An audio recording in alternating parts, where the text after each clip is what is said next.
Being a teenager has never been easy, but today's adolescents are growing up in a world of constant comparison, social media, academic pressure, bullying, uncertainty, and emotional stress.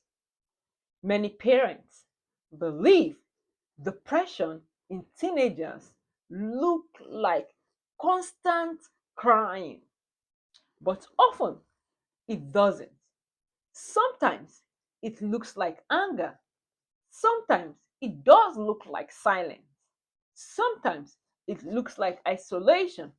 Sometimes it looks like poor grades, or even sleeping all day, or spending every few moments behind closed doors. Today, we are going to be talking about adolescent or teenage depression, what it looks like, why it happens, and how parents and caregivers, teachers, and even the community can make a difference. Thank you so much for having me. You are so welcome to Thrive Recovery Academy. On this channel, we talk about mental health, we talk about addiction recovery, we talk about faith and compassion with healing. If you are new here, please subscribe to this channel, like this video, comment on this channel, and even share to your loved ones and friends and well wishers. Thank you. Let's dive into what we're talking about. Adolescent teenage depression. What does it mean? Depression is more than feeling sad for a few days. It is a mental health condition that affects your mood, it affects your thoughts, it affects your behaviors, it affects your sleep, it affects your appetite, it affects your energy, it affects your motivation, it affects your relationships, it affects even your school performance. Teenage depression is actually real. It is a real thing. I've seen a lot of kids in the behavioral health that comes in with one form of depression or the other. Teenage depression is not the fact that parents look at it as if it's the child that is lazy. It's not the fact that the child is lazy. It is not simple teenage hormone like parents will refer it to. Some parents will say, oh, it's the puberty brain. But it is not. It deserves understanding. Teenage deserve Teenage depression deserve understanding and appropriate care. Now we're going to dive into how do you compare, or how can you see a normal mode of a teenager and when the teenager is going through depression. Teenagers naturally experience emotionally ups and downs, emotional highs and lows. The difference between a normal mode and depression is that depression is persistent, depression is more intense, depression interferes with daily life, depression may last for weeks, may even last for months, may even last for how long, as much more longer than you can expect. Now, why are more teenagers struggling with depression? In recent time or today's teenagers, they face challenges that previous generations, our generations, never really experienced at the same level. There are some possible contributory factors that may include social media, number one. During our time, we never had social media. Social media could lead to constant comparison. It could lead to fear of missing out, the peer pressure. They don't want to miss out from their friends and well wishers. Cyberbullying from the internet, somebody is bullying the child one way or the other. Pressure to be perfect. All these come under social media. Number two is academic pressure. Now, the child is expected to have high grades. Oh, I want you to have high grades. You cannot have low grades. Or possibly the child is preparing for what? College. Is preparing for college or trying to get scholarship. There are so much high expectation on these teenagers. All these can contribute to what? Teenage depression. Number three is what? Family stress. Probably the teenager is from a home where the parents are no longer together, they are divorced, or there's conflict in the home, or there's financial strains in the home. There are not enough finances to take care of this child, or possibly there's even lost or frequent moves. The parents they are migrating from one place to another, or they are moving this child from one school to another. It could lead to depression. Number three is trauma. This could be as a form of abuse, it could be as a form of neglect, it could even be as a form of violence in the home, or even in the community. There's community trauma. People are running helter skelter, they don't know what to do. Number four, it could be as a result of what? Biological factors. Do you know something? Depression can also be influenced by genetic and what? Brain chemistry. Your brain, it could lead to depression. Now, often it is a combination of factors. Sometimes one or two factors can combine together to lead to this teenager going through this depression. Now, what are those warning signs that of teenage depression? Warning signs that we as parents need to look into. One is persistent sadness or hopelessness. This child is always hopeless. There is nothing, or is always sad, very irritable. Number two, we talk about what? Increased irritability or even anger. Always angry. Many teenagers show depression through irritability rather than sadness. Number three is what? Loss of interest. The teenager maybe is this person that likes doing one sport or the other, maybe soccer or basketball or even football. And all of a sudden, he lost interest. He does not like to be involved in such sport anymore. Or is this teenager, sorry, that is outgoing. He loves to have friends. And all of a sudden, he's no longer having those friends. Or is this teenager that loves playing music, but you hardly hear him listen to this music anymore? Or is this outgoing type that loves this hobby? Possibly he loves playing puzzles or even board game or even going out to relax, and now he's no longer doing it. Number four, it could be changes in sleep, changes in his sleep pattern. This child is someone that sleeps normal at 8 hours, but now he's sleeping less, maybe 3 hours.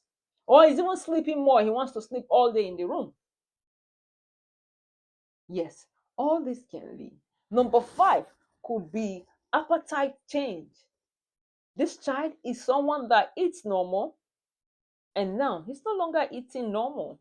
He's either eating too much, always hungry, always having appetite to eat, or he's not even eating at all, or he's eating less. Number six is what? Declining school performance. This teenager is somebody that does exceptionally well at school, but now his grades are dropping, or he's having a sudden drop in his grade. Or is this person that does his assignment at when due, but now his assignment goes unfinished. Number seven is what? Social withdrawal. He does not like having family around anymore. He's avoiding family. He's avoiding friends. He's staying too much in his room, too often in his room. He doesn't like association anymore. He doesn't like to communicate with people anymore. The number 8 sign we'll be dealing with today is what? Low self esteem. This child is always telling himself, I'm not good enough. I'm not good enough. Nobody likes me. I can't pass that exam. Oh, it's too hard for me. I don't want to do this. And this was not what this child used to be. He's a high flyer, but now he has low self esteem. Number 9 is what? Difficulty concentrating. This child had troubles focusing in class. He has troubles completing his assignment or completing his tasks. He's being left behind. He's this person that is up and doing, but now he's left behind. We need to watch out for those signs. Number 10 is risk-taking behavior. This child likes taking risks, expensive risks. Some teenagers may cope through substance use. Maybe he likes taking use or reckless behavior or even unsafe choices. Number 11 is what? Physical compliance. Physical compliance. Complaint, sorry. Physical complaint. This child is always complaining of headaches. Oh, I have stomach pain. Oh, I'm tired, I'm fatigued. There is nothing you tell him, he will always complain. And the funny thing is that he complains, and this complaint does not have any clear medical cause. Ask him, why do you have stomach pain? Why do you have headache? He cannot tell you. What's going on inside you? He can't tell you. Number 12 is what? Sorry about that. Number 12 is what? Talking about hopelessness or death. This child takes statements like this seriously. It is important that parents should take statements from this side, suicidal alienation stage. We should never be dismissed as attention seeking. Never you dismiss your child as attention seeking, especially when he's saying such statement. I'm hopeless and death. So parents, I've noticed that parents often miss this particular threat. Many parents assume they are just being teenagers. But the truth is, emotional withdrawal is different from wanting independence. Parents, it is important that you watch for what? Your changes in your child's personality, changes in your child's motivation, changes in your teenage relationship, changes in your teenage sleep patterns, changes in your teenage academic performance, changes that may be happening in your teenage life. Notice patterns rather than isolated behaviors. You have to notice the pattern. Don't think these are behaviors, but notice the pattern. It is important. How to talk to your teens? How do you talk to your teens? Instead of saying, you will be fine, snap out of it. Other people have it worse. You need to thank God. Other people have it worse. You need to snap out. As parents, as individuals, as community supporters, it is important that we try saying, I have noticed you haven't seen or you haven't seemed like yourself today, or you haven't seemed like yourself lately. I'm here to listen to you. You don't have to go through this alone. All this can help the child to open up to you. Or you can even tell the child, how can I support you? As parents, it is important that you listen more to your child than you lecture. In this situation, listen more to your teenager. There are a lot of things that I see as a nurse, even in the behavioral health. Many teenagers don't ask for help. It is one thing that I've noticed. They hardly ask for help because of these following factors. They are afraid of one, being judged. They are afraid of being misunderstood. They are afraid of disappointing their parents. They are afraid of being seen as weak. Sometimes they don't even have the words to explain what they are feeling. It is important as parents that you create a safe, non judgmental space that will help your child. When you do this, it will surely make a difference in your child. Now, how do you treat depression? Treatment of depression depends on the individual, and this may include psychotherapy, such as cognitive behavioral therapy, family involvement. You need to involve family members that are close to the child. Healthy sleep and routine.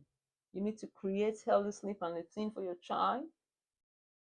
Physical activity. Let him exercise. Let him go play with friends. Medications that are prescribed by a medical doctor or a nurse that is a practitioner. The school can also help. Early intervention helps with positive outcomes.